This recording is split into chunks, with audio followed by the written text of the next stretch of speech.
સમિતિ દ્વારા સમાજમાં કાનૂની જાગૃતિ ફેલાવવા માટે લીગલ એડ ક્લિનિકનો શુભારંભ કરવામાં આવ્યો છે। ગુજરાત રાજ્ય કાનૂની સેવા સત્તા મંડળ અમદાવાદના નેજા હેઠળ કાર્યરત જિલ્લા કાનૂની સેવા સત્તા મંડળ ભરૂચના માર્ગદર્શન હેઠળ આ પહેલ હાથ ધરવામાં આવી છે।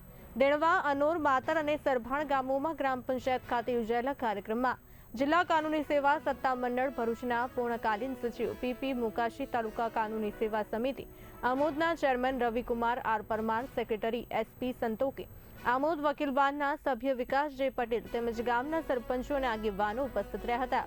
લીગલ એડ ક્લિનિક દ્વારા ગ્રામ વિસ્તારોમાં વસતા નાગરિકોને મફત કાનૂની સલાહ, માર્ગદર્શન અને સહાય અંગેની માહિતી સરળતાથી ઉપલબ્ધ થશે। ખાસ કરીને ટ્રાયબલ, શોષિત, વંચિત અને કાયદાથી અજાણ લોકો સુધી ન્યાય પહોંચાડવાનો આ ક્લિનિકનો મુખ્ય હેતુ છે।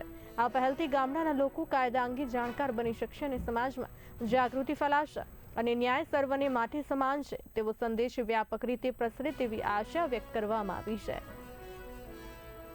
આજરોજ આમોદ તાલુકામાં તાલુકા લીગલ સર્વિસ કમિટી તેમજ જિલ્લા લીગલ સેવા સત્તા મંડળના નેજા હેઠળ આમોદ તાલુકાના દેણવા ગામે, આમોદ તાલુકાના સરભાણ ગામે, આમોદ તાલુકાના માતર ગામ તથા આમોદ તાલુકાના અનોર ગામે લીગલ ક્લિનિક એડ ચાલુ કરવામાં આવેલ છે, જેમાં લોકોને અલગ અલગ પ્રકારની માહિતી, કાયદાકીય માહિતી અને વિવિધ જે લોકોને તકલીફ પડતી હોય માહિતી મેળવવા માટે, તો એ માહિતી મળી રહે એ માટે આ ક્લિનિકની શરૂઆત કરવામાં આવી છે। આજરોજ આ 4 ગામમાં, આમોદ તાલુકાના આ 4 ગામમાં ક્લિનિક ચાલુ કરવામાં